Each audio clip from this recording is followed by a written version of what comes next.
Hello and welcome to the Cult Vault podcast, your dedicated podcast for uncovering the darkest corners of cults and coercive control. I'm your host, Kacey, and I want to start by thanking each and every one of you for tuning in. Your support fuels our deep dives into these critical issues. Before we get started, a word of caution. Today's episode may contain discussions on abuse, including graphic descriptions of abuse, and covers a variety of human rights violations that may be triggering for some listeners. Please consider this as a trigger warning and proceed with caution. I'm thrilled to announce that I'll be appearing at CrimeCon UK in London on the 7th and 8th of June 2025, and again in Manchester on the 27th of September 2025. Join me and a host of world-leading experts, advocates and noisemakers at the heart of the true crime community. This is the UK's biggest true crime event, and you won't want to miss it. Use the code CULT, C-U-L-T, for 10% off your tickets. And remember, there are flexible tickets and payment plans available to accommodate everyone. This incredible event is sponsored by True Crime, and it's always my favourite weekend of the year. I hope to see some of you there. And for those who want even more from the Cult Vault podcast, you can access early, ad-free content by supporting me at patreon.com/thecultvault, where every pledge not only gives you exclusive access, but also directly supports the continuation of this work. Thank you again for your support and your listenership. Now, let's unlock the vault. Hello, listeners, and welcome back to another episode of the Cult Vault podcast. I'm your host, Kacey, and I'm joined today by a fellow podcaster who has come to tell us all about his podcast, Boiled Frogs. Hello, and welcome to the show, Zacch Comfort. Good morning. Good morning. How are you? I'm well, Zacch, and how are you today? Fantastic. I'm waking up over here. We're on different sides of the world, but... We are. So you're waking up, and soon after this episode, I will be going to bed. So it's funny for me to talk to you. I've had this comment said to me a number of times, but this is the first time I'm really experiencing listening to somebody in real time whose voice I've listened to through headphones in their podcast. So it's a strange experience. People always say, "Oh, I've listened to your show and it's funny to talk to you in real life." And now I'm on the receiving end, so it's fun to have that experience. But for people who may not have heard of the Boiled Frogs podcast and of you, Zacch, would you like to introduce yourself to the listeners? Sure, yeah. My name is Zacch Comfort. I created the Boiled Frogs podcast. It's about a cult that I grew up in Oregon. It's on the west coast of the United States. And that's pretty much all about me. I work at a psych hospital. That's cool. That's all about me. The cult that is explored in the Boiled Frogs podcast is not one that I've heard of. And I loved how the podcast starts by explaining that so much of the makeup of this particular cult is recognizable in every other cult that has been talked about on this show, every other podcast, every documentary, every book, memoir. It's wild to me how similar this sounds to even some of the most notorious cults that are popular, if that's the right term to use, across different mediums. So there's so much to talk about today. Of course, I want to direct listeners towards the Boiled Frogs podcast because there's, that podcast will tell you more than we can ever fit into our conversation today. But for listeners who have not heard the podcast or of this particular cult, can you give us a summary? Yes. So it was started by a guy named Thomas Clyde Smith Jr. He went to jail for sexually abusing his daughter. He went to a psych hospital as well, and in the psych hospital, he had I think a mental breakdown. Started having visions that he needed to start a church, like the True Church it was called. So he does that, and I'm just giving you a real fast version right now. Starts a church. It ends up becoming, it's very conservative, very fire and brimstone, into the world type stuff. And then it becomes a commune. And then from the commune, he just once it becomes that, he just kind of takes total control, and then, secludes his members, cuts everybody off from the outside world. And then it becomes, rampant with, from the top down, rampant with verbal abuse, physical abuse, and then also sexual abuse, you know, towards the kids in the group, I should say. It's so close to where Rajneeshpuram was as well. There's so much to talk about and unpick. And I'm really looking forward to getting into some of the nitty gritty, but really directing listeners over to the Boiled Frogs podcast. From your perspective, from your earliest memories, and from what you know about the historical context of the group, how did your family become involved in this group? And at what point in the group's timeline were you born into this cult? Right. So I'll have to segue a little bit just because this is an interesting story. So my mom joined it when she was 15. She was being abused by her grandfather. Then her dad actually stole her from her mom, and then he was on the run with her for, I think, like 10 years or something like that. And then when she finally got back in contact with her mother, who lives in Las Vegas, she moved back with her mom, and then that's when she ended up joining the cult. A friend of hers invited her to it, and that was in the early 80s. And then my dad, this is the interesting story. So he was in Oakland, born in Oakland, and his uncle, my great uncle, was big in the social justice movement. He helped start the Black Panthers in San Francisco. I'm not sure if you're familiar with the group. And at the time, the FBI and like local law enforcement were actively working against that group, and they had killed a few members. And my great uncle was actually trying to escape that area because he was kind of on their list. So he ended up moving to Oregon, and he took my dad with him. And so my dad ended up in Oregon there, and then he ended up seeing his uncle get killed in front of him. So he um, that definitely traumatized him, which I found out later in life. But I'm just pointing out, you had two kids from kind of messed up backgrounds, and then he joined the Air Force, and there's a Nellis Air Force Base, I believe, in Las Vegas. So that's how he found the group, and somebody invited him there as well. So, and then you asked me, when was I born into it? So I was born in 1990. By that point, they had already moved to Oregon and started the commune. So I was in the middle of it. There is so much trauma involved in both of those stories before Thomas Clyde Smith Jr. is even on the scene and introduced. We talk a lot about how individual vulnerabilities are exploited when people are recruited into cults, and it can happen to people that have kind of seemingly tame vulnerabilities, but in the sense of both your parents, extreme vulnerabilities on both sides there. I imagine, in terms of finding a place of security and safety and family and stability, and what appears to be unconditional love. So that is like two other podcast series that you could make just as long as the almost 4 hours of Boiled Frogs that you've already created, which is wild to think about. Did you learn this from both of your parents? They sat down and had these conversations with you? Yeah. So my dad's thing, I found out, he kind of peppered it in here and there. He didn't tell the whole story, but he said, I watched my uncle get shot to death in front of me, things like that. And then, my mom, I actually didn't learn hers until I was making the podcast. She was very quiet about that, pretty much all her life.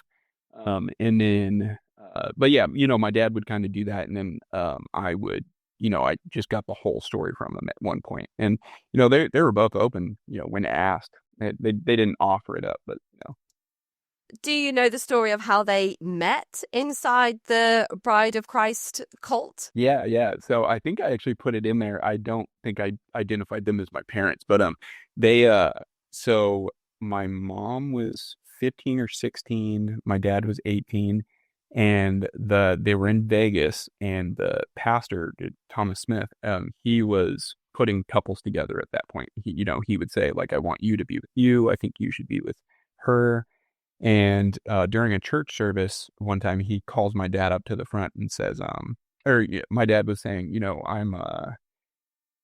he would ask them to do testimonies, and my dad stood up and said, I'm struggling with um, lustful thoughts. And he called him to the front and he said, my spirit is telling me you should be with somebody in this group. And then he says, I want you to be with this woman, my mother. And then my dad said no. And then he he started, and this is all happening in front of a group of people. And then he starts, and my dad said, kind of beating on him, or, like verbally, like, like, da, da, da. And so finally he asked him again. He said, so do you want to be with her? And my dad said, yeah, yeah, I'll be. And that was that.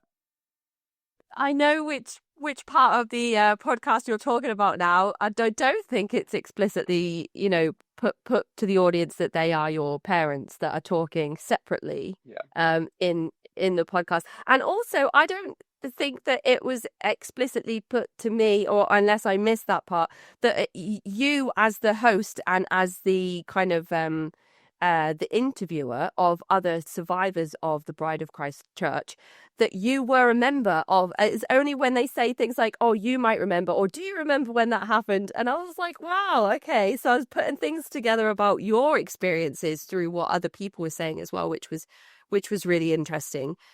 I kind of did that on I wanted to be as objective as possible while doing it, and I felt like uh I don't know, I just didn't want to put it in my words necessarily, even though I had to at some points, um and it's really hard to talk about yourself. I don't know.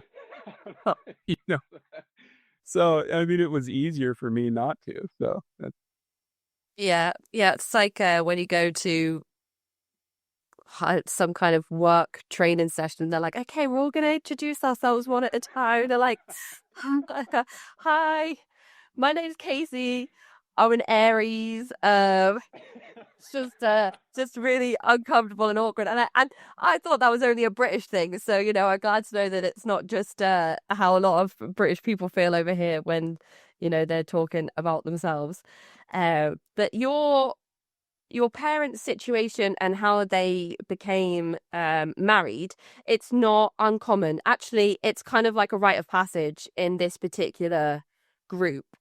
Was it just being in Vegas? Was that just what made it easier for the pastor to enforce these relationships and marriages onto people? No, so he and you might know more about this than me, but he kind of like tried things. Like, he would try, like, let's do this and see if people are okay with it, and if they weren't, he'd step back a little bit. So one of the weird things he was doing, I did put in the podcast, was he was having members kiss him and kiss each other, and then he started specifically French kissing the women, and then he made out with a 14-year-old girl, and in front of the entire church. Like, this guy was wild, and people, obviously, they didn't like that, so they stepped back a little, or he stepped back from that a little bit. But I feel like one of the things he was trying was like, hey, now I'm gonna get people together, and they were okay with that. But I what it sounds like is everybody just wanted to please him. So uh I got derailed from your question a little bit. I'm sorry, but I think that's kind of why everybody went along with it, and then obviously it kind of solidifies his, like, if nobody's marrying outside of the group, then you're not getting a new perspective anywhere. So you're just you're in that little echo chamber. So I that's probably also part of the reason he wanted to do that.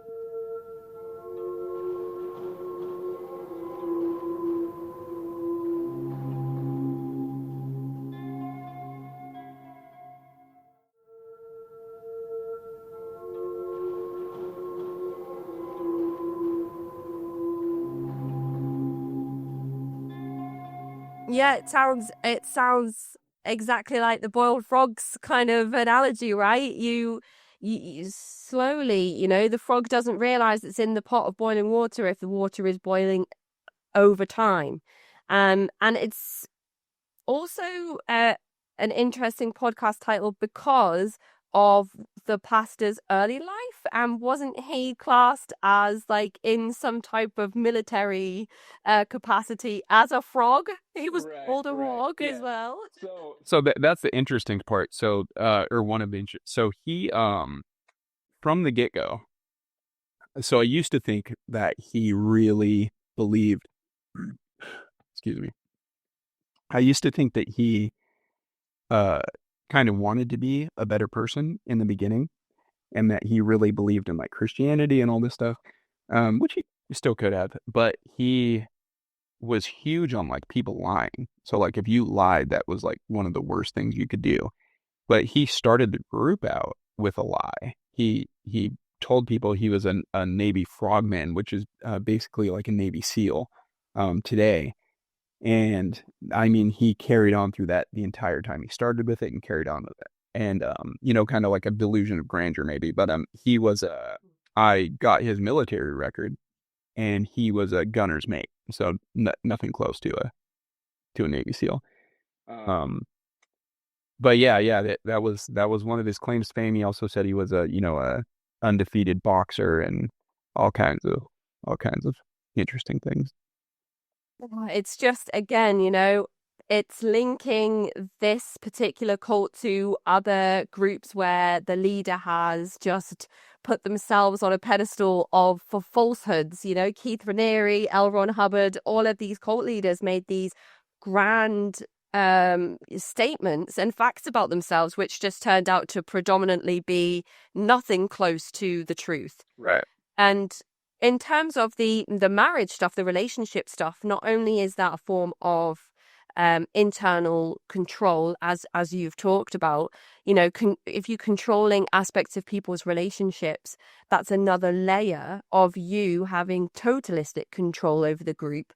But the trying new things, it's that question that people always ask when focusing on the cult leader, on whether the pastor set out with the intention of creating a group where he could access vulnerable people for his own sadistic desires. And I think that is a question that we can't really answer. Maybe he was delusional, maybe it was intentional, maybe it was both. It's hard to and without being inside people's heads, you can't really ever know the answer to that question. But I wonder if you have an idea of which way you think it happened. Yeah, I do. I think that he thought very highly of himself. He always thought very highly of himself. And then when he goes to jail and is publicly humiliated for sexually abusing his daughter, there's really no coming back from that in society. So he found escape. He found a path to redemption, I would say, or, path to kind of clear his name through Christianity. And so he latched onto that, being like, I'm a changed man. I'm born again, all this stuff. And the rest just kind of fell in his lap. So I don't know if he necessarily planned. I mean, that's if that was his plan, that's pretty good. Like, Yeah. it was executed pretty well. If he planned to start a cult and have access to, all these people, I really just think it fell in his lap. But Yeah. It's the testing the waters part that is really kind of, and groups where there were still young people and children involved with Charles Manson, but with that particular group, he tested the waters with a lot of different things akin to, murder and actual murder. So there were young people that were joining the Manson family, but in this particular group, we're talking about children born and raised in this environment, which is very different to recruiting people as first generation members. And the very nefarious and insidious part is that he was trying to see how far he could push the boundaries in terms of publicly abusing children and young vulnerable people. And, the pushback from that then leads to the kind of more insidious nature of, okay, well, then your children can come and live with me. And you're not going to say no to me because I'm the person that leads this group. And I am the revered figure. And I dictate whether you stay in the group, leave the group, divorce from your partner, leave your kids, all of these really difficult things that come with, not being able to leave. Why don't you just leave the group? That really unhelpful piece of wisdom that Brewer like to throw out there. Right. Just leave. You've got no money, you've got no clothes, you've got no family or friends, you've got nothing. Just leave, you'll be fine. So what are some of your earliest memories of the Bride of Christ Church? Oh boy. I was going to tell you too. You mentioned the Rajneeshi and Charles Manson. So the Rajneeshi, I've actually been to their compound, and it's do you guys have Young Life out there? No. Oh, Young Life, it's a Christian organization that has like these summer camps for kids and stuff like that. But they bought the compound and they turned it into this huge playground. So that's the Rajneeshi. And then Charles Manson, he actually was at the same psych hospital, I believe, for a short time that Thomas Smith was. So, but anyways, I'll answer your question. So earliest memories, my very first memory is kind of dark. It was there was one of the older kids would, and can't say who because I don't remember who, but I wouldn't either way. Would come into my room at night when I was taking a nap and at night and stuff, and just for no reason that I could think of, just put a pillow over my face until I passed out. Because I specifically remember the feeling of not being able to breathe and then just going black. And that happened multiple times. But that's like my very first memory. That's the only reason I bring it up. And then other than that, it was just a lot of sitting in church. Like this guy would have 4-hour sermons, and it was Saturday and Sunday. So wherever you lived in the state, you would drive there Saturday, have a church service, drive back Sunday, have a church service. And then the rest of the time, I mean, working, I remember being really worried all the time that the world was going to end, that people were going to try to kill us. He was David Koresh. That whole thing had just happened, the Waco incident. And he said, people were going to come after us. He thought very highly of David Koresh. There was this Ruby Ridge incident, which was up in Idaho. I'm not sure if you're familiar with that. I don't think that was a cult. I think that was a survivalist guy that got shot up by the FBI. And yeah, so being afraid of that. And then, for a solid, I would say 10 years, let's say 7, because, I really don't remember before 3. It was just working, church, verbal abuse, physical abuse, and then other stuff. But just a solid 7 years of that. And then, yeah. There's so much in the way you describe the labor, the children that are expected to, well, the level of labor that children are forced to participate in, and the consequences of not doing your day's worth of work as a child. And there's also the kind of public shaming and humiliation side of things that the pastor seemed to be very fond of. I've been using this new term, abusement. Like, I feel like he was very much one of these people that got amusement out of ridiculing and humiliating others in a public capacity, whether it was children or whether it was, men or women. And I also feel like what impact and effect does that have on other children who are growing up with this being a kind of a normal environment, this normalized abuse? What are we modeling our behaviors on? How much of that abuse is going back into the households with abusive men that have been married to women against the woman's wishes, and then that abuse is then in the household? So there's so much to really discuss. But I wondered if you could let the listeners know what the labor was like for children who would wake up in the morning and have to go and do all of this work. Right. Um, as strange as it sounds, that was the easiest part. The working was the easiest part. But yeah, I mean, I would wake up, or I mean, 5, 6 years old, wake up at like 4, 5, 6 in the morning sometimes, just depending on what I was doing that day.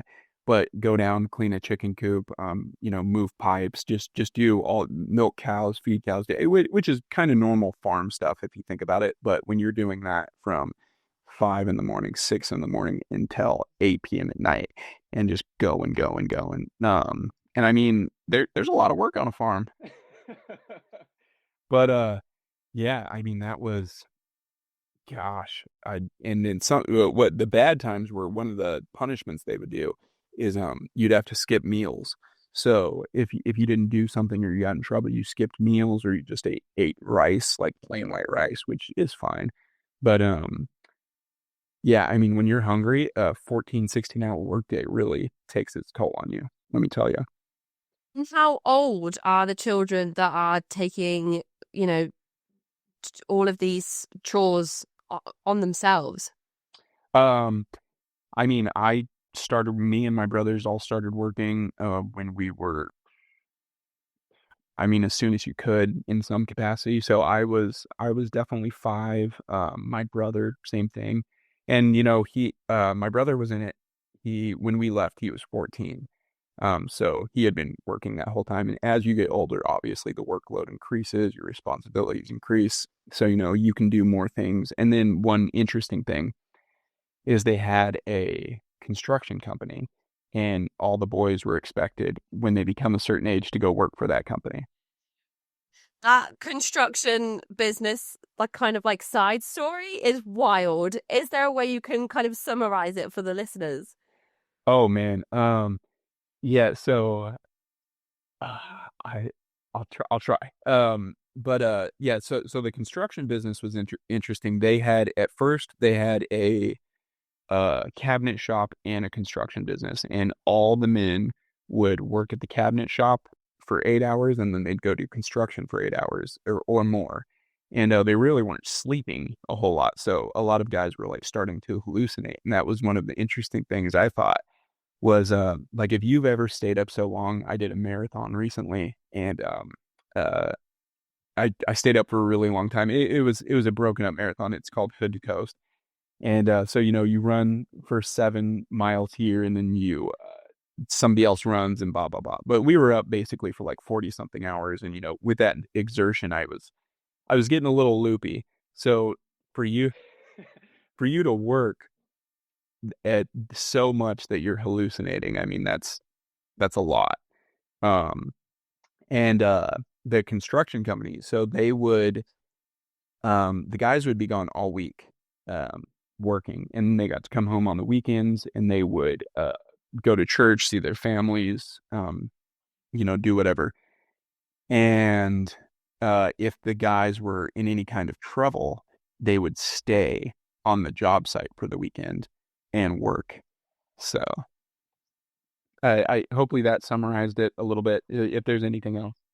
It does, yeah. I just it was just like a wild part of the podcast when some of the construction workers found out how much money the construction company was worth or how much it was Yeah, they generating. they they were making millions, and I mean they didn't get paid. So the whole structure of the commune was uh any money that anybody got, and in the beginning, I don't know if we'll touch on this later, but I'll just tell you a little bit now.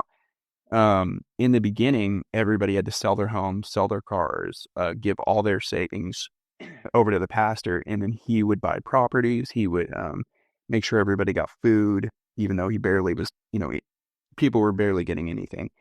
All the cars were owned by the church, so you got given a car, all these things. So when they went to work, they didn't they didn't know their salary, they didn't know anything. So, and then all their money obviously went right back to the church. They tithed it all to the church, so it's tax free. Um, and or the the church is tax free because it's a religious organization. But yeah. And then one day the accountant was just kind of like, hey, we cleared $1 million so far, and they were like, wait, what? So there's so much like modern slavery taking place, labor trafficking almost taking place in this particular group. And, kind of marrying people together stops people from taking their business and their skills outside of the group and keeping it all, inside. And this is where it's like a puzzle. All of these different elements of control all come together to create kind of like a neat finished picture. And if you were to take one of those bits away, then the picture is incomplete and it doesn't work anymore. So if the construction business wasn't there generating that much money, there either would have had to have been something else in place to generate that type of income for the leader, or the kind of level of expanse that he was able to achieve wouldn't have happened. And that kind of leads me on to the point, at least I imagine, I mean, I'm just kind of throwing stuff to the wind. I don't know if any of that is true, but I'm going to say, in my opinion, that's what I think maybe would have happened. But then he ups the group and moves everybody to Oregon. Why do you think he did that? What were his intentions? And I mean, did it help him to further his intentions? Yeah. So he wanted, he obviously wanted some control, but it kind of coincided with this prophecy that he made. He said that, and apparently he went on the news. I couldn't find the news clip anywhere, but it might have just been in the newspaper. But he said the world is going to end on this date. I think it was 1988 or 89, something like that. And he said, if it doesn't end, then I'm a false prophet and blah, blah, blah. And obviously life went on. And then he said that it was actually a spiritual like death that people had, or there was a resurrection, but it was a spiritual resurrection. I forget the exact words he used, but and a lot of people left his group on top of him doing some other weird things, and him kissing that 14-year-old in front of everybody. So people started leaving, and I feel like he kind of had a commune like plan in the back of his head the whole time, because apparently he had really been I think there's a part in Acts, the book in the Bible, Acts, where it talks about everybody kind of like living as one, and pooling all the resources and everything. So he'd be teaching on that, getting people kind of warmed up to it. And then finally one day he said, okay, we're going to do it. And then that's when they moved. And then everybody who was kind of, and it could have been a way.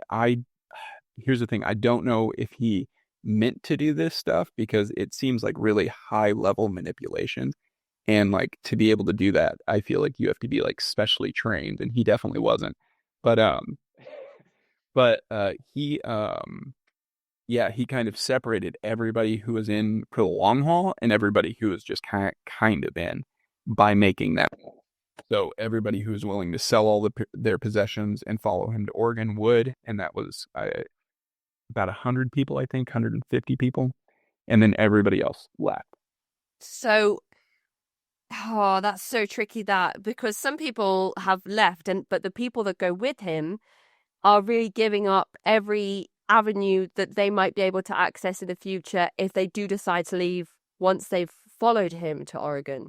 Giving up their cars, giving up their money, giving up their homes, giving up their jobs, giving up everything to follow this person to Oregon, where he then isolates everybody physically, not just financially or, not just spiritually. He then does it physically, moves everybody to a new location that is quite rural from the kind of explanations in the podcast. What do you remember of the commune itself? Just being like totally cut off from the outside world. Like if we never went to the store. There was one person that went to the store and got everything. We lived out on my family at least.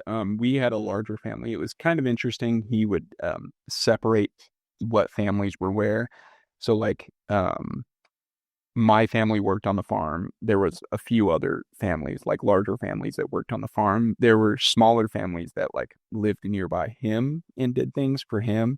Like, they were either the accountant or they, cleaned the church or they took care of like his properties, things like that. Ran errands for him.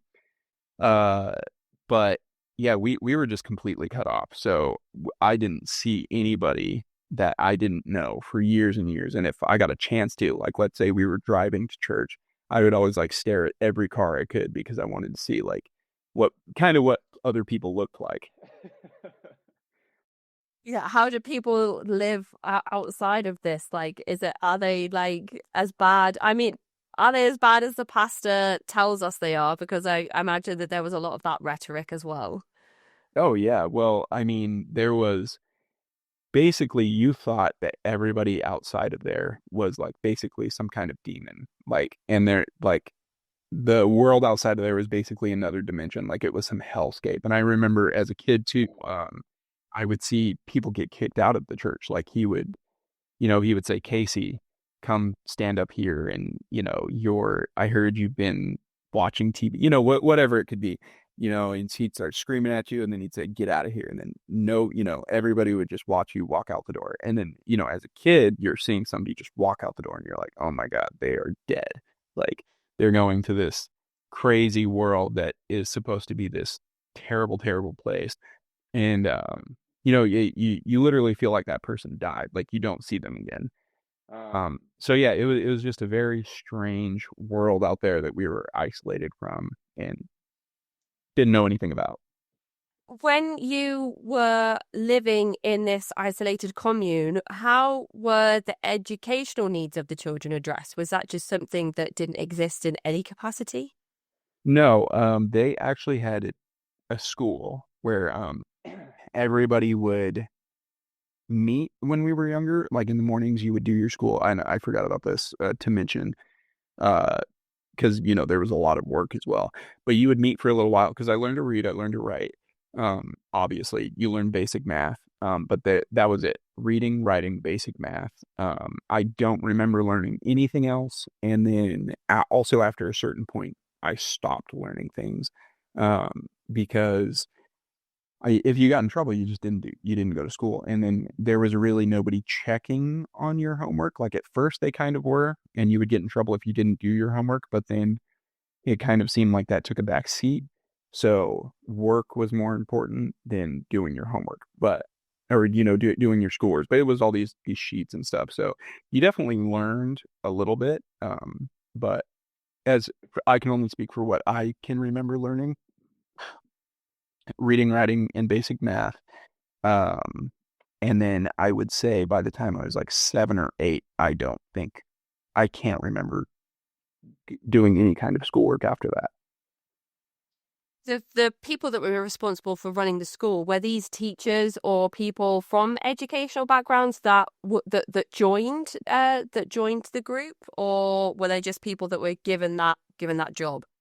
There were people that were given the job, but I do think there was one lady. I think she was a teacher beforehand, if I remember correctly, and that was kind of her job, was to teach the kids. And they did. I definitely learned to read and write.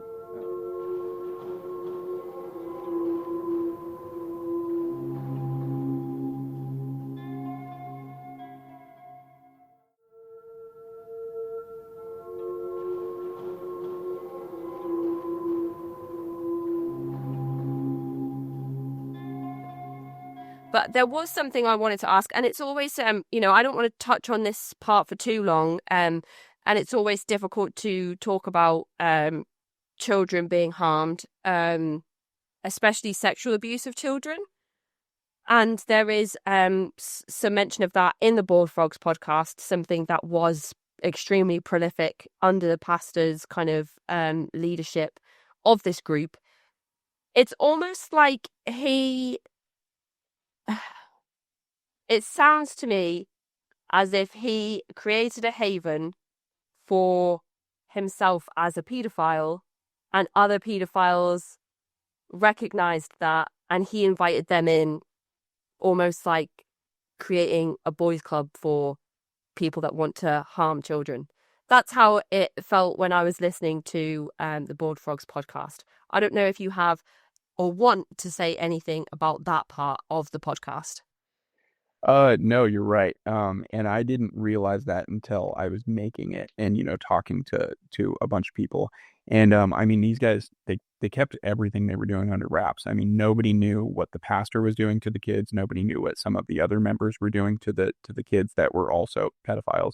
And one of the things that he did was there was back in the 80s, there was a pretty prolific case where this guy had picked up a hitchhiker. She was a younger girl, cut up her arms, sexually assaulted her, and then left her for dead. When that guy was getting out of prison, the pastor invited him to our group, and that made the news and everything. But that's one case. You're talking of that guy was a pedophile, and he wanted him to, or a sex offender at the very least, and he wanted to bring him in. Another pedophile actually joined that group, hearing of that instance on the news. He saw that instance on the news, and then he came and joined the group. But yeah, I don't know how he would have found them, and been like, "Hey, we have similar interests. You should come over here." But that's just the way it happens. Mm-hmm. I mean, it's always really uncomfortable and difficult to talk about. I suppose it's because we don't really understand how somebody's mind can work in such a dark way. Like seeking out people that he recognizes are similar to him in, such a horrible nature. But the case of is it Lawrence Singleton? The case of Yeah.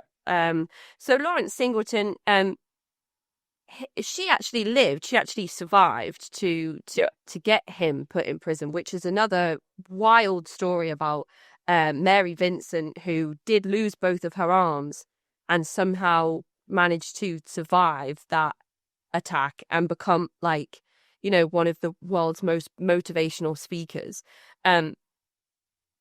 So he obviously knew exactly who this man was when he approached him like, "Hey, you're getting out of prison, come and live with us." How does he not I feel like he pushes the boundaries so much where he almost gets himself caught. He really kind of tiptoes around the line in so many of the stories that you talk about. Yeah, yeah. And he was, I mean, but by the time he invited Singleton, we were already in Oregon, and nobody was pushing back on him anymore of Right. anything that he did. So he was kind of able to just do whatever. And he even I remember when he was kicking everybody out, kind of when the group dissolved, he even said that. He said, "You guys will let me do whatever I want." Um, he said, "You're all brainwashed. If I told you to jump off a cliff, you'd jump off a cliff." Like, he pointed it out. So he clearly knew. It's a very kind of Jim Jonesy, isn't it? Jim Jones moves his body to Guyana, and that's when he just really starts to do whatever he wants. No more really trying to hide his compulsions to harm people. And that's wild, just pointing that out to people. But the, significant harm has happened at that point. Was there any legal action taken at any point when the group was either operational or after the group dissolved? No. So in short, no. So he died like 2 years after the group dissolved, and nothing had come out by that point. But the reason the group did dissolve, and I don't know if we're jumping around a little, but the reason the group did dissolve is because, uh, so a couple of us got pretty sick, and we would never ever go to the hospital. He never let anybody go to the hospital. Child died actually because of that, and that I put that in there too. They actually just buried the baby in the backyard. But sometimes if you got really, really, really sick, he'd let you go to the doctor. And my sister and myself got pretty sick from certain things that were happening. And obviously the doctors knew immediately what was going on, so they alerted child protective services. And then that was really the only like intervention that was ever done. Nothing came from that because he threatened legal action. I found this out later. He had my mom write to child services, basically telling him to just kind of everything's fine. That my sister that had lived with him since she was born, basically until she was about 4 or 5. She wrote a letter to them, I believe, saying, he forced her to do this, saying that she had lived with us the whole time, not with him. And then he had his lawyer reach out to them and, threaten them with all kinds of stuff, and it was dropped. And then at the same time, I personally think that kind of spooked him, because within like a couple months, he kicked everybody out and dissolved the whole thing. Mm-hmm. Yeah. Yeah. Interestingly, giving lots of instructions on how to kind of leave the group as well, on who to speak to, who not to speak to, what to tell people. I thought that was very telling, just the way that he went about dissolving the whole group. I don't know if you want to mention any specific parts about how he instructed people to leave. Yeah, yeah, like you couldn't. Yeah, it, instructing people to leave necessarily, that was pretty straightforward. He just kind of kicked everybody out. He did say you couldn't say this, you couldn't say that. He had some people sign away money and things like that. I don't remember if he had anybody sign NDAs, but I mean, that's ridiculous.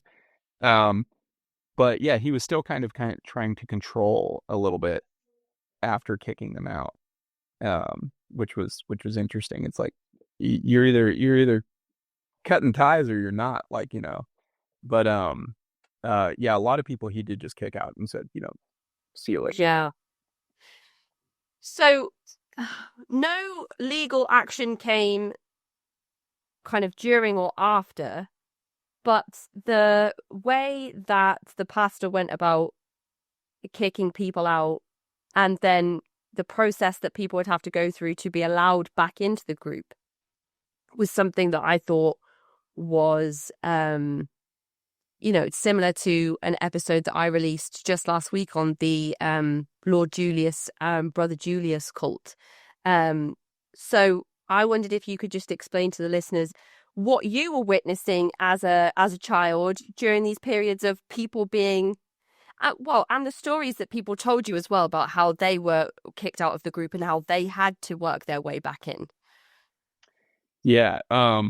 So some of them, pretty much all of them, he would kick out. Some just stayed out; they were gone. I think there was one or two that would reached out to him and maybe got to come back, but again, they were there. There was no like you just came back and everything was normal. He would you'd have to be there was something called being out of the fellowship. And that was essentially you were cut off from everybody. You didn't talk, you didn't eat with anybody, nobody talked to you. You had extra work to do, and this happened to the kids too. So everybody, it was one of the punishments. So, again, this is a punishment I preferred, but I think it probably had some lasting effects. But you would go 6 weeks, 2 months, without talking to anybody and nobody talking to you.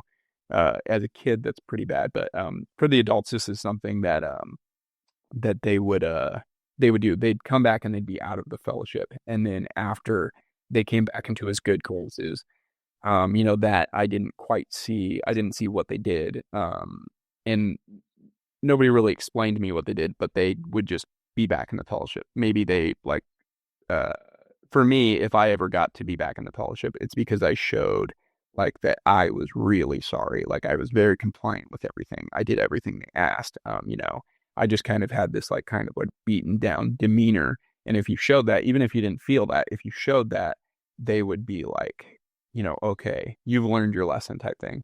And that kind of translated to people coming back in. So you'd come back in and he would call you actually. So, um, I don't know how he found them. I guess he would say, my dad told me this. He said, when he got kicked out, they would say, well, call us from somewhere, let us know where you are, and then we'll send your stuff to you.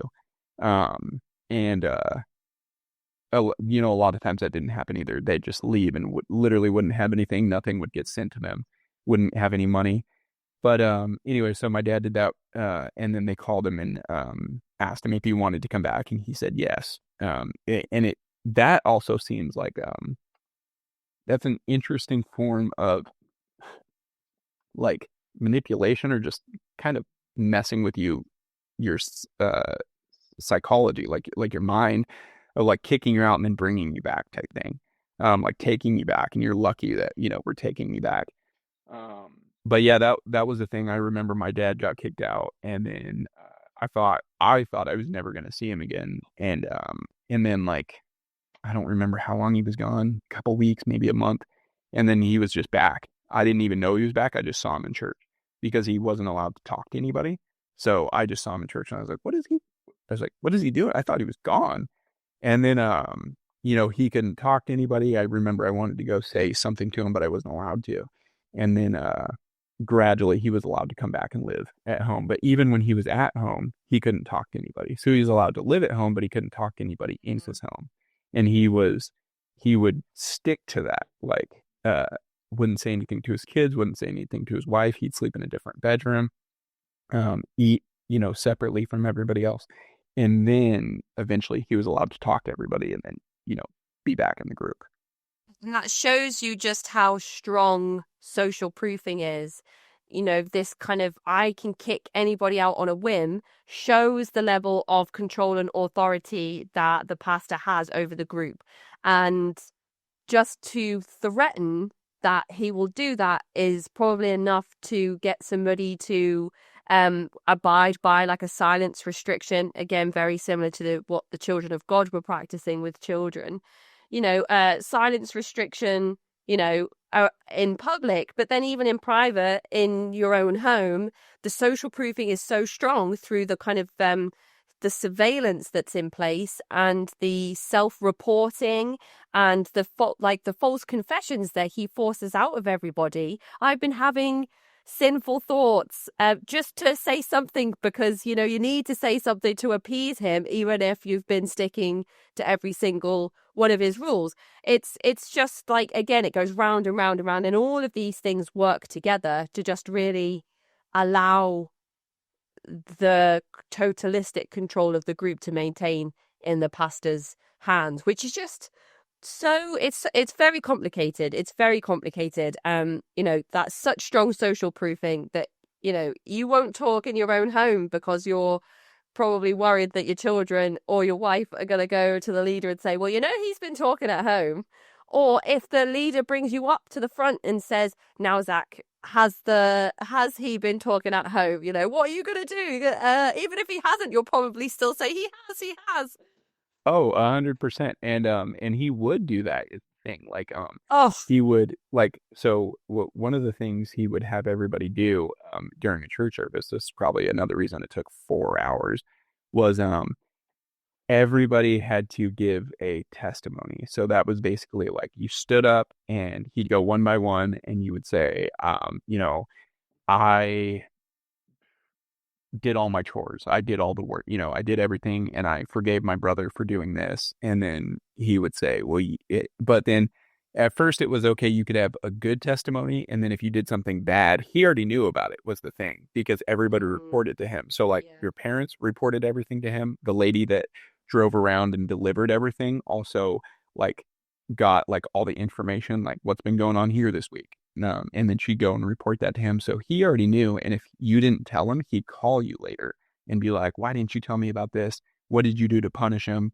And if he didn't think the punishment was good enough, he'd tell you then what you needed to do. And then you'd get in trouble too. So like if my mom, let's say she spanked somebody for, I don't know, spilling some water or something like that. he would call up and say, well, I don't think that was enough. You need to do this. And also, you're out of the fellowship for 2 weeks because you didn't tell me. So, I forget, where were we? What were we just talking about before that? Yeah, I mean, I don't even remember myself. I think we were just kind of getting off track about the level of control that the pastor has over everybody just because of this. Um, it's kind of like an obstacle course that people have to run. You never know, the goalposts are always moving. There are unreal expectations that people have to abide by that's just not possible.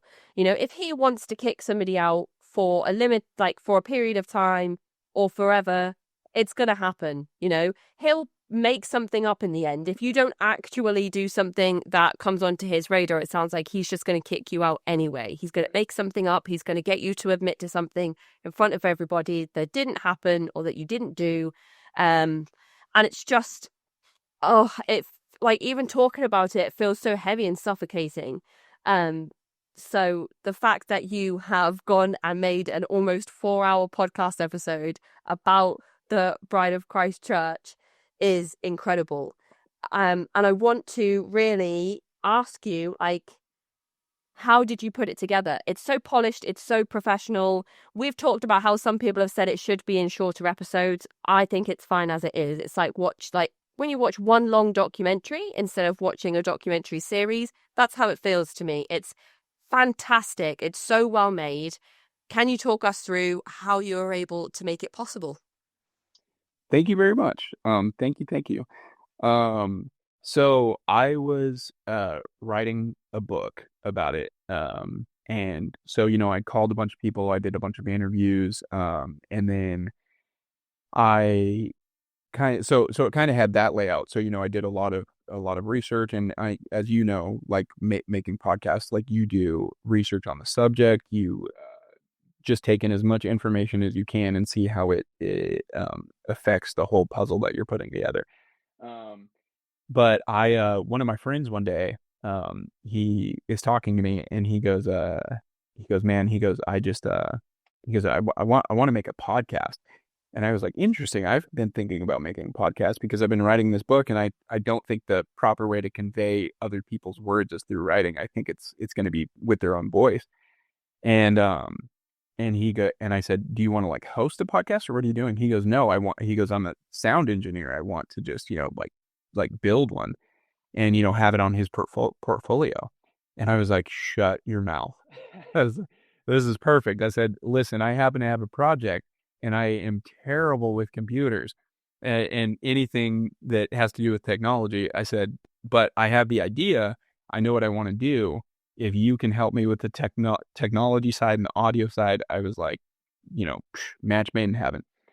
So we ended up doing that, and it took us, I want to say, about a year. So, I told everybody, I was like, hey, I want to do a podcast, not a book.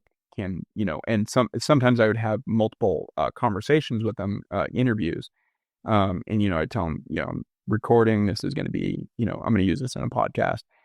And, yeah, it just worked like that. And then it was a lot of sitting down, writing out what happened, which it's easy to do when like I feel bad for journalists because this was difficult for me, and I knew the story top to bottom, but I feel bad for journalists that don't know the story and they have to put it all together. And then I also have some like grace for their, like leeway for them, because like I know what's true and what's not most of the time because I was actually there and I witnessed it, or I know when somebody's embellishing or just, whatever. The journalists don't know. They're just going on what they're told, so they have to do the best with what they can. So I was like, oh boy. But anyway, so I just laid out the story, and then at certain points, I used the audio from the conversations that we had and let the people that were there as well explain from their point of view what happened, what it was like, and just use their own words. And then my friend Zacch Broberg, he was wonderful. So he sat down with me for hours and hours, and we just went through all this audio, and we found out what hit on what point, and we put it together, and he worked his magic I couldn't have done it without him. So, and then, just put it together, and it was really helpful because then you have somebody to bounce ideas off of. Uh, he would tell me, because, and this was another good thing, is like I knew the story, so I didn't realize when more information needed to be there, because I'm just like, yeah, you can just do this, and he'd be like, well, actually, I don't understand why this happened, and so so we'd have to put more in, because I was like, you're right, like this wouldn't make sense to anybody who didn't know, so it was very helpful, yeah.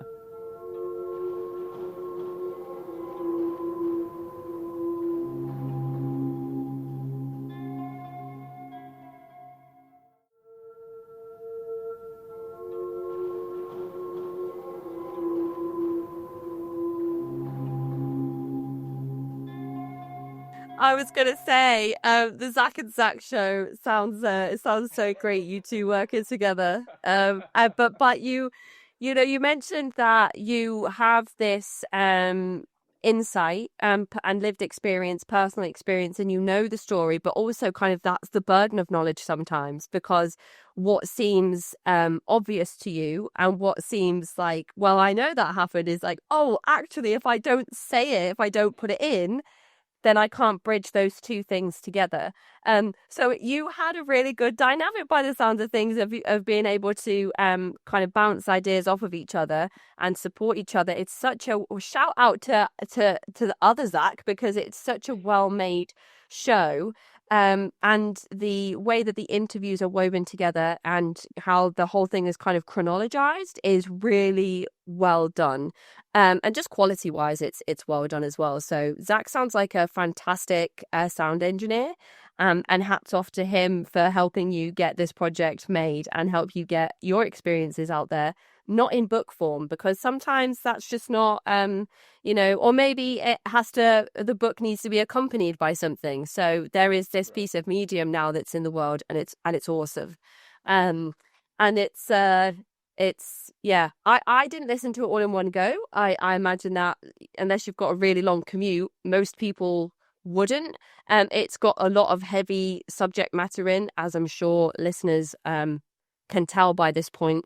And I think, just to be mindful of my own mental health, I was listening to the podcast in segments. But that didn't take away from the impact that the overall podcast had. It's so well done. And so thank you to other Zach and to all of the people that were interviewed for the podcast as well. And to just have that out in the world is educational for those that don't know about cults, and validating for those that have the unfortunate lived experience to go by. Right. Thank you so much. Yeah, and he'll be thrilled to hear that, because he was kind of unseen in the background, but yeah. I've got a question here on my list of kind of how, when, and why did you leave? I'm guessing that it wasn't your family's choice or your choice. It was just the cult blew up. Right. Yeah. Yeah, no, man, nobody was leaving. I would say after 1995, maybe. No, before that, 1992. Up until 2000, nobody left on their own. It was, he kicked everybody out. I take that back. There was one family that did leave, but they were leaving right when everybody got kicked out anyway. That's kind of why they get, brushed under with that. But they did want to leave. She was over it, and she asked her husband if they could leave.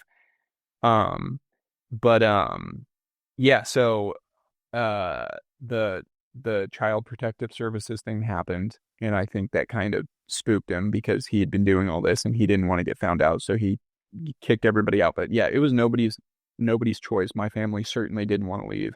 I actually remember we had a meeting. This was a couple weeks before he kicked everybody out. We had to go to this one of the properties that he owned, and everybody was there, and he basically let every adult go by and basically make their case for why they should be able to stay. And I remember at the end of it, because it was a big warehouse that we owned, and I was like laying on a pallet, like on this warehouse floor, And I remember listening to everything, and I was a little disenchanted by that point anyway. So I just remember thinking like, what a bunch of I wouldn't say I thought it was a bunch of like nonsense, but I had a feeling like oh my God, like why, like kind of why at that point. But even though I was scared to leave, I also didn't want to stay.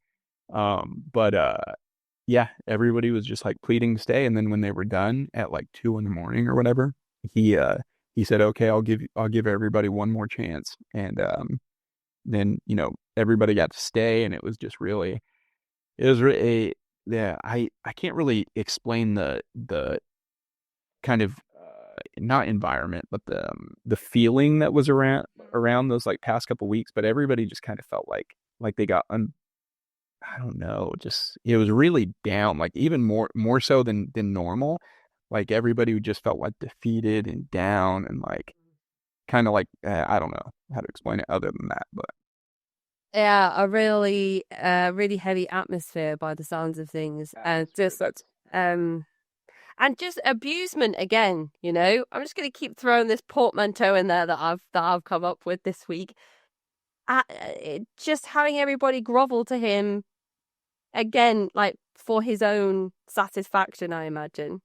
Like, what yeah. else could you? He knew he was going to disband the group, and he's just trying to siphon out every tiny little bit of narcissistic um blooming ammunition that he can, or blooming, I don't even know what the word would be. What do they call it when people are like they've got his fix, his narcissistic fix? He's like, I need everybody to just like revere me one more time before I run away with all of their money and all of their possessions. So you're around 10 years old at this point?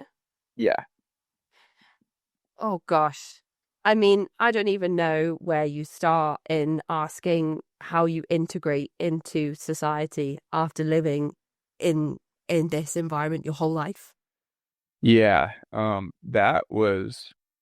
That was really, really strange. I'm not gonna lie. I feel really bad for my oldest brother because he went straight from that into high school. Um, and absolutely not. You know what I mean? Like the just kind of when kids are their worst, kids are the worst. I'm not gonna lie.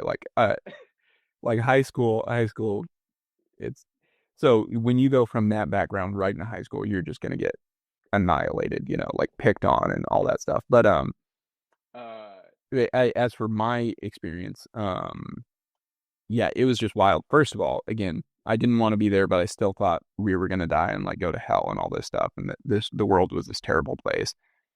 I just remember we got kicked out. He said, "You're gone." People came over to our house one day and said, "You're leaving." As kids, you don't get the breakdown of what's happening. Things just happen and you go with it. So we didn't get to take any of our stuff. Uh, we just had to leave. We got in a car and got taken to the bus station.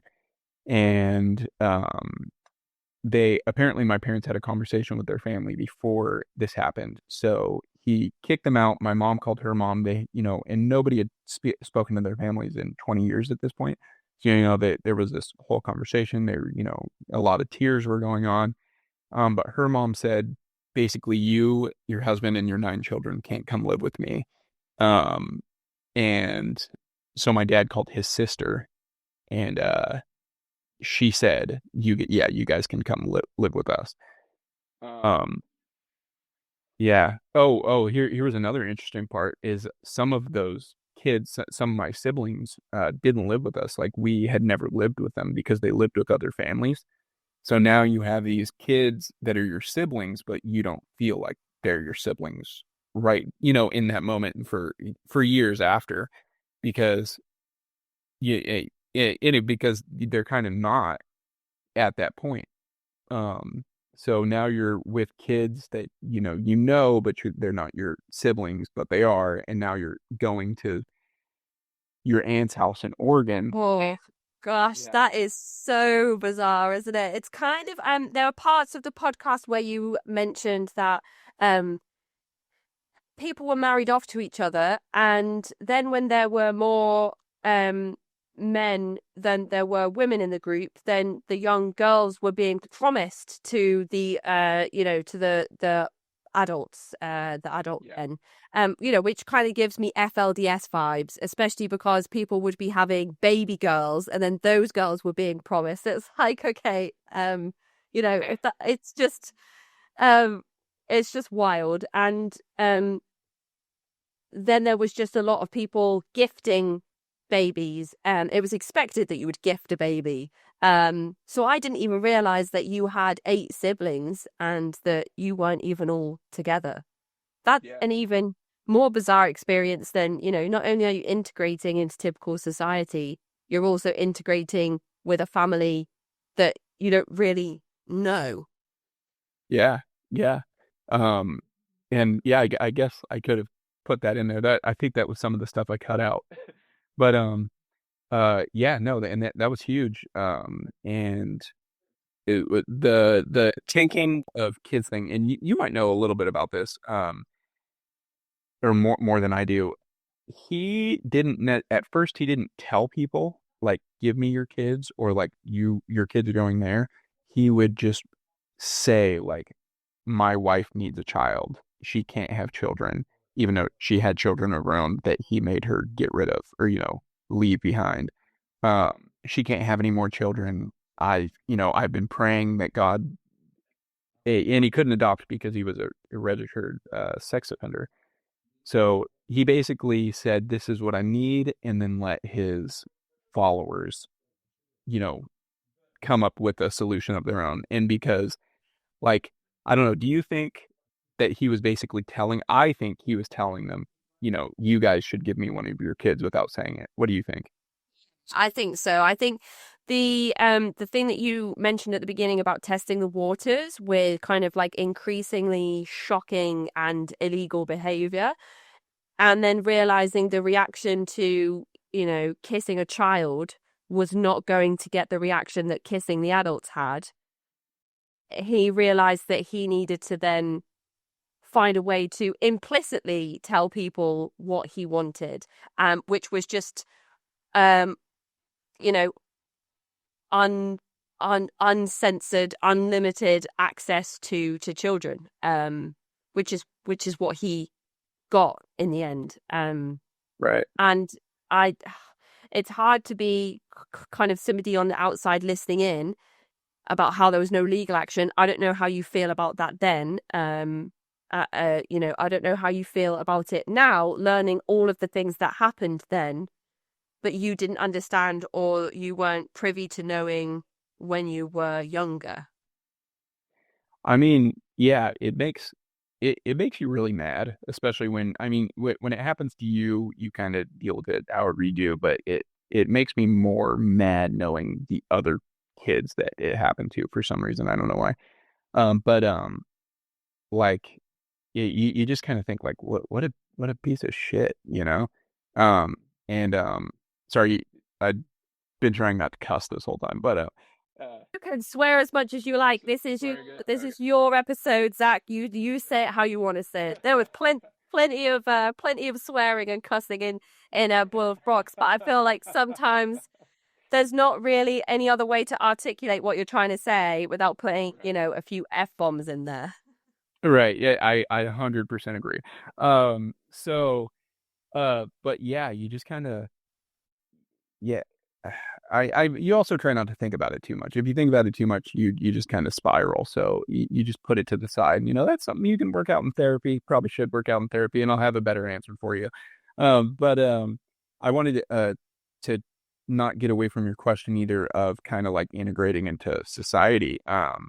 So some people did pretty well. Like I did okay, and some people didn't. They became like heavy drug users, heavy alcoholics, just really awkward. I was really awkward as a kid.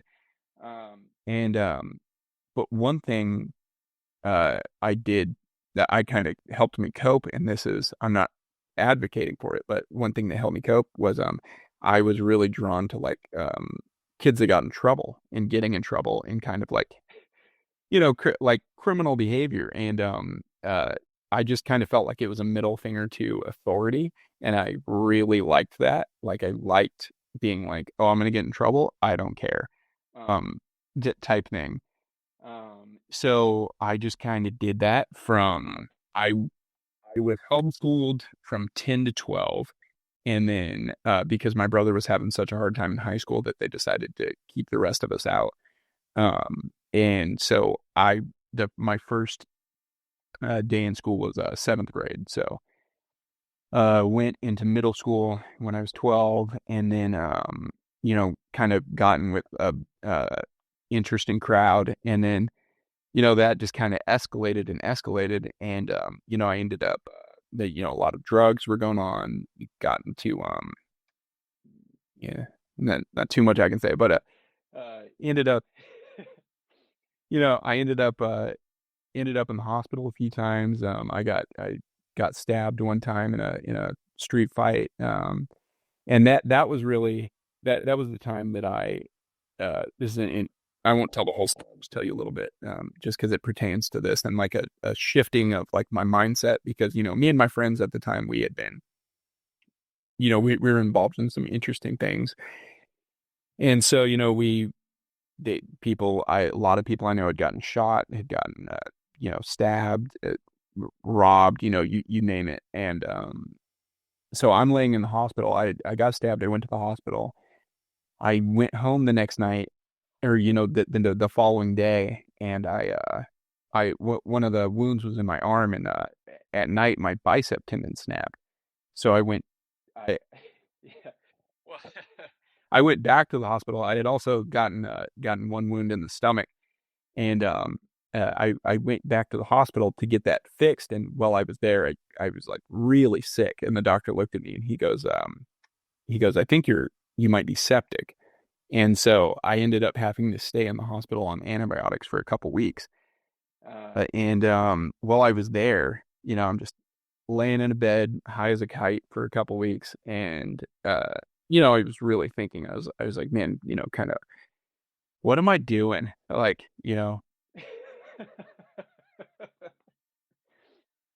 so, and that kind of, I was like, if I keep doing this, there's really no future with this. I'm probably gonna die, probably gonna go to jail. Um, why am I doing this? What am I doing? And not long after that, I kind of rerouted the trajectory of my life, you could say, and I, decided to be a, functioning member of society, I guess. But that's kind of how I integrated. I drug use, uh, have being around people that made me feel, you know, uh, good, I guess. And that, really, I was kind of susceptible to anybody at that point. Not that I was around bad people when I got out. Some of my friends that I made were still for like we were playing video games last night. I love a lot of these guys. But nobody ever said anything nice to me or any of the other kids for 10 years. So anybody that gave you any kind of acknowledgement or said anything that made you feel good, you just kind of totally went with it.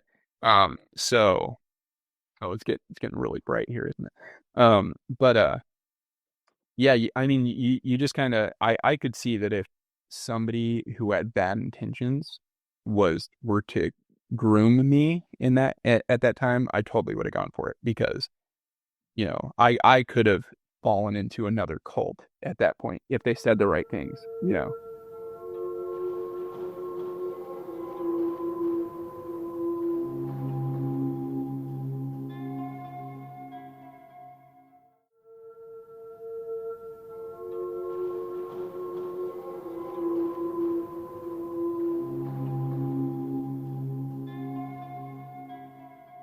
And these are the types of vulnerabilities that are, exploited in situations where people go or in situations where people find themselves cult hopping, whether that's into abusive relationships or whether that's into what I think you might be alluding to with gangs and organized crime, which is also very culty and has all the same elements of, coercive and controlling behavior that you find in cults and abusive relationships. It's all that same sort of stuff. And the validation aspect that you've talked about, just wanting to feel good and being around people that make you feel good. So that's great that you have some stable friendships that you've been able to generate post cult and to maintain. Are you still in touch with anybody that you were surrounded by when you were in the cult? Yeah. So the kids, we kind of separated it into there was dad and mom, which was the pastor and his wife. Everybody had to call him dad and mom, or grandpa. The kids called him grandpa.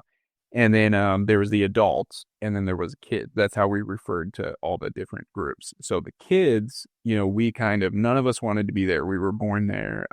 So we kind of saw each other definitely as comrades. And so, yeah, I'm still, friends with a decent amount of them to this day. And yeah, that, we keep in contact. Some, I would say one or two of them, one died recently, but we were, we were much tighter, and then everybody else would, we're just, we talk every once in a while, meet up every once in a while, but yeah. And what was the fate of your parents who were kind of put together? Are they still together? Did they fall in love? Or were they just kind of like two people that had children together? Almost immediately got a divorce. Um, Okay. Okay. uh, but there were other people that did stay together. Um, whether out of, it was just comfortable, or they actually did develop feelings over the time. There's actually a couple that still together. And they're very happy together. Um, well, Some of the elements of the Boiled Frogs podcast as well was just highlighting that not 100% of a cult experience will be negative, and that you made a point to highlight some of the memories that you have playing with the other children and finding those, stealing those moments together to be kids, to play together, to kind of like, stick a middle finger up and say, we're going to just do reckless things as children now that we're not allowed to do. That rebellious nature of children coming through in those quiet stolen moments in the podcast. And I think it is important to highlight those points.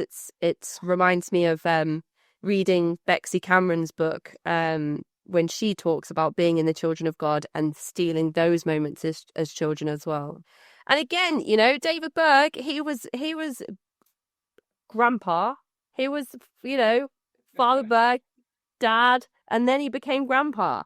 So it's again like I don't know if Thomas Clyde Smith Jr. was like reading out of that playbook, but there are so many similarities with the communes, and even with 12 tribes communes now finding mass graves of infants where people haven't been allowed to access healthcare, medical care, emergency services. Yeah, it's wild how many parts of all of these different groups we talk about overlap with each other, and this one also has a lot of those elements as well. So the Bride of Christ cult, covered extensively in the Boiled Frogs podcast by Zacch Comfort. It's available now on all major podcast players. I'm looking at it here on the Apple Podcast page.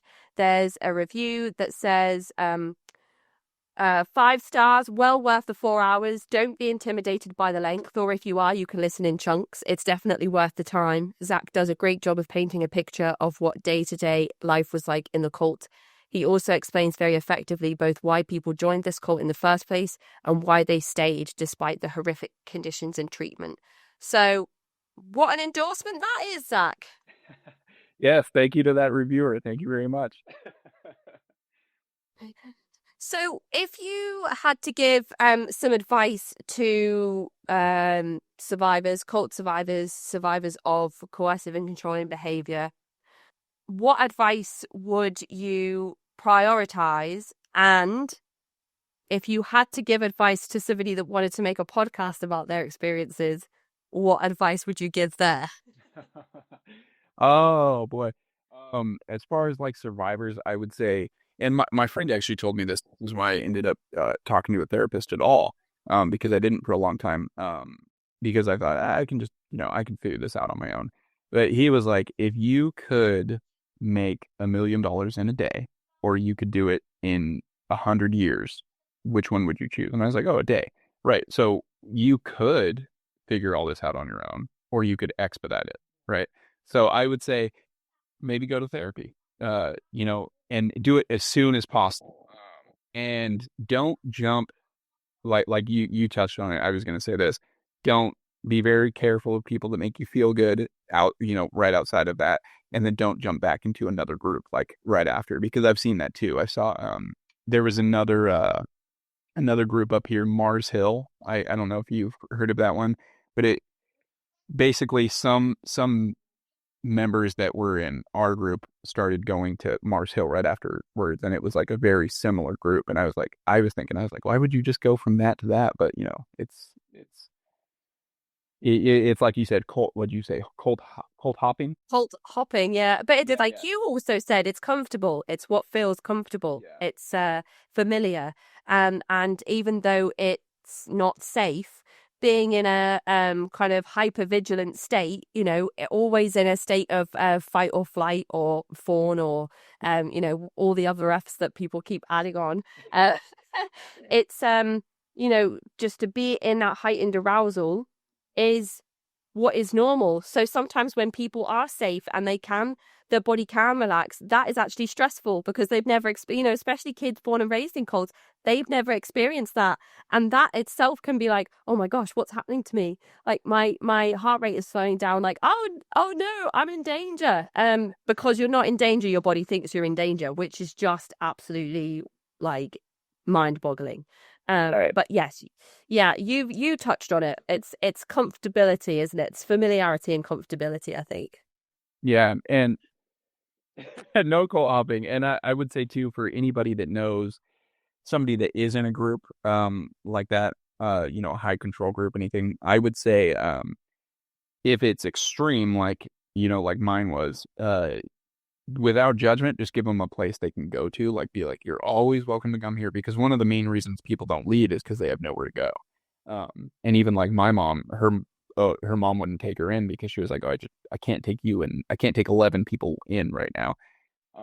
But just if they know they have somewhere to go if they need it, that's big. And then obviously don't like attack their ideology head on. You're not going to get anywhere. Just uh one thing that worked for me, and this was years later, just as far as like changing the way I think, was just asking questions. And I realized, and then it could just be me and the way I think or anything, but I hope it will work for most people, is if you ask me a question and I can't give you a good answer, I'm gonna go looking for an answer to give you. And if I can't give you a good answer, I'm gonna rethink why I think that. You know what I mean?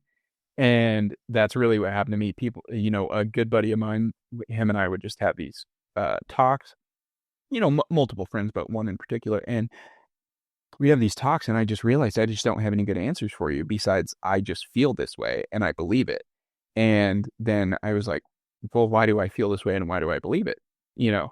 And and then that led me into doing deeper investigations and then kind of stepping back on what I believe and why I believe it. And I think maybe if you did that to somebody else, if you just asked them questions instead of being like, you're wrong, being like, why do you feel that way? Why can't I do this? Why can't you do this? That might have a better effect.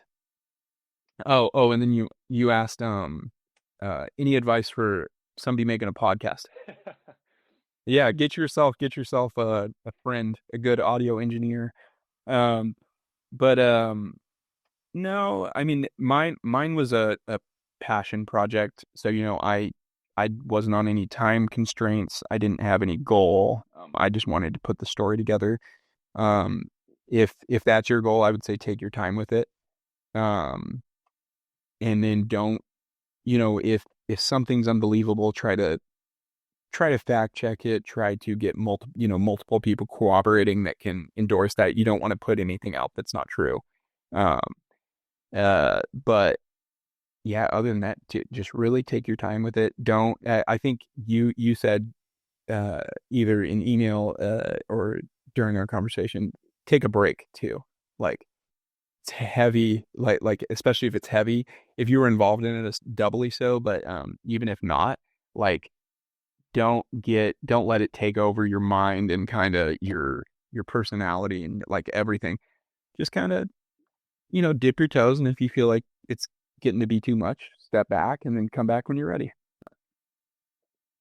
Well, both of those things were spoken like a true podcast expert and a true cult expert, All of the things that we have heard from the experts when they come on the show is the things that you've just relayed. So I think that shows how much you must have learned in your own deconstruction journey and your own recovery journey to not only understand your experiences, but also to put the podcast itself together as well. I wish like I had another hour to just ask you how it felt to learn all of this stuff that you didn't know about the group through doing these interviews, and all of this stuff that you were just like, wow, I did not know that was the conversation that took place after that event in the church. Like, I imagine that you have some kind of like wild stories about how some of those situations played out as well. But for anybody that wants to listen to the Boiled Frogs podcast, I will put a link to the podcast in the episode description. But Boiled Frogs podcast, if you put it into Google, it's going to come up on all the podcast players, and I'm sure you'll be able to find it on your favorite one. And thank you so much for your time today, Zacch. It's been awesome to chat. It's been awesome to connect and to just ask you all about your experiences and this amazing podcast you've put together. Oh, thank you so much. And Kacey, thank you. Thank you very much. It was wonderful speaking with you, and I really enjoy your show. So I'm glad I got to be on it. Thanks, Zacch. Enjoy the rest of your day. Take care. All right, you too.